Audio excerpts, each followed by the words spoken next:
También esta mañana nos gustaría darle las recomendaciones de las lecturas, lo que usted puede checar en columnas y editoriales, y para ello nos enlazamos con nuestro director editorial, Raúl Frías Lucio. ¿Cómo está, Raúl? Buen jueves. Hola, Paco, ¿cómo estás? Qué gusto saludarte. Bueno, pues, escuchando con mucho interés sobre este tema de la carta y sobre el tema del regreso a clases. ¡Qué barbaridad! Y bueno, déjame hacer referencia a un par de columnas que esta mañana seleccioné para comentarlas con nuestra audiencia sobre este tema. Y hay dos, que es precisamente una que es la de Sergio Sarmiento, del periódico Reforma, ¿sí? Donde habla precisamente de este tema, ¿no? Dice, regreso a clases, dice Sergio Sarmiento, sí, llueve, trueno, relampaguee, habrá clases presenciales, dijo el presidente. Luego lo de la carta que ya mencionabas, todo un asunto que cuesta mucho trabajo entender sobre este asunto, donde ahora en las mismas narices del presidente se miente y luego se desmiente con una facilidad pasmosa, pero me parece que eso es irrelevante ante el gran reto que representa el regreso a clases para muchas familias que hoy todavía, cuando estamos a 11 días del regreso a clases, del inicio del ciclo escolar, no saben qué hacer.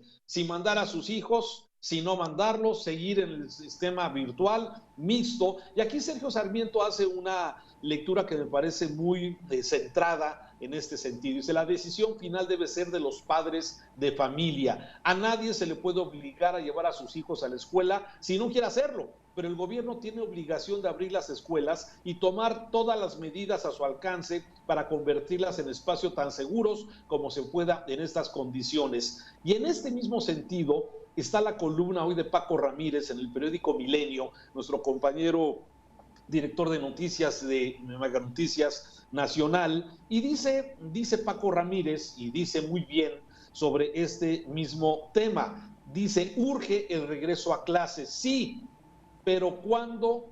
¿Cómo?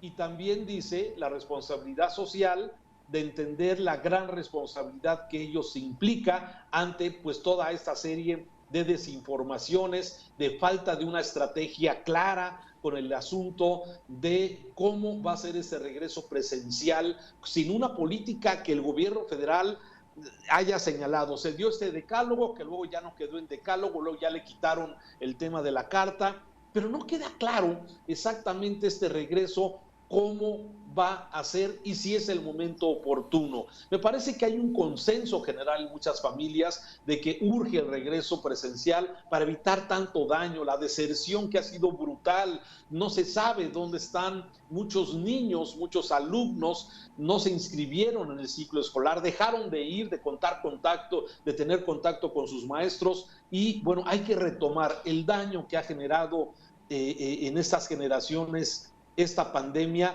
es realmente todavía incuantificable. Así es que me parece muy oportuna la columna de Paco en este sentido, haciendo este llamado para que haya responsabilidad social en este asunto ante la falta de políticas claras en este sentido a 11 días de regresar a clases. Cambio de tema, Paco, también quiero hacer referencia a esta columna que hoy publica Alfonso Zárate en el periódico Universal, que se llama Delinquir sin consecuencias, ¿sí?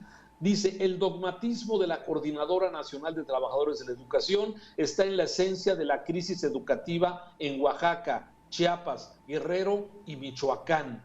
Y aquí el analista pues habla de que el país es un país de impunidades, donde las bandas del crimen organizado imponen la ley a sangre y fuego, mientras que el gobierno federal le responde con severidad de la consigna abrazos, no balazos. Hay actividades delictivas que no requieren usar la terrible o la temible AK-47 porque se escudan en proclamas justicieras, y habla de estas invasiones, de estos bloqueos que la Coordinadora Nacional de Educación ha realizado las vías de ferrocarril en el estado de Michoacán, poniendo y anteponiendo supuestamente proclamas justicieras de democracia y de deudas contra este sector. Así es que esto es precisamente de esto que se llama impunidad.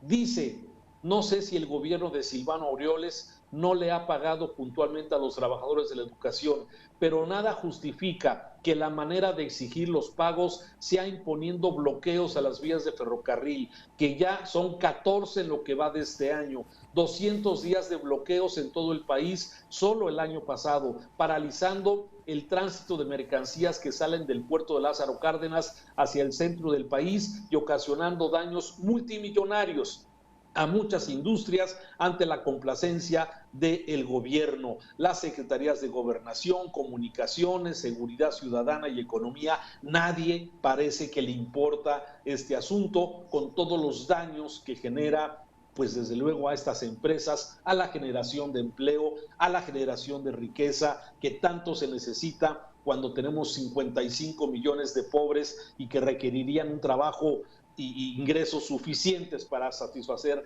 sus necesidades. Las empresas como esta de Kansas City, que es, digamos, la concesionada de los ferrocarriles, evidentemente han señalado no habrá más inversiones en el estado de Michoacán ante los constantes bloqueos. Muy interesante la columna del señor Zárate. Y finalmente termino con una columna que escribe en el periódico Universal Lourdes Morales Canales. Dice: atrapados en campaña electoral. Lo que hemos hablado sobre el asunto de esta convocatoria para la consulta de revocación de mandato, que bueno, pues ya el Senado, por lo pronto ya no hay nuevo periodo extraordinario. Ayer hicieron todo lo imposible, Paco, todos los morenistas, para tratar de lograr el voto necesario para poder tener un periodo extraordinario que permita clarificar el tema de esta ley de revocación de mandato. Así es que no lo obtuvieron, pero dice Lourdes Morales Canales, y dice bien, como si el país fuera una isla y no estuviéramos en uno de los momentos más críticos de la pandemia, como si existiera una amplia convocatoria social orientada a generar consensos y formular soluciones a los apremiantes problemas de acceso a la salud, a la educación, al empleo. Y bueno, todo esto dice, estamos viendo cómo lo que se busca a través de estos mecanismos de democracia directa, seguir en campaña electoral, lo que tanto le sale bien al presidente López Obrador. Así es que, bueno, ahí está, hace un análisis muy interesante de todo lo que significa seguir en esto que es campaña, y se desaniman las inversiones, Paco. A ver, ¿qué inversionista, sí, que del mundo, sí, que son muchas de estas o de inversiones nacionales, quién va a querer invertir donde no hay un Estado de derecho, donde sabes que tu inversión o puede ser por una decisión de gobierno o de grupos de poder, como el caso de la CENTE, si simplemente bloquean un flujo comercial con afectaciones? ¿Quién va a querer invertir en un país donde no hay certeza jurídica y mañana o pasado te cambian las reglas?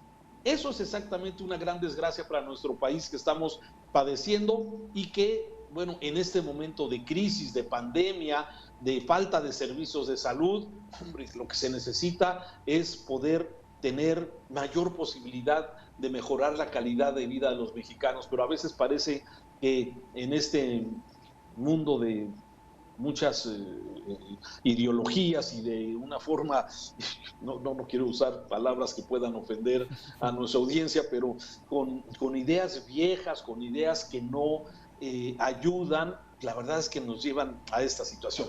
Paco, ya mañana habrá más comentarios. Por lo pronto, hoy atentos a Grace, este huracán que está atravesando la península de Yucatán y que seguramente provocará alertas en algunas partes de nuestra República Mexicana. Seguimos atentos a este asunto.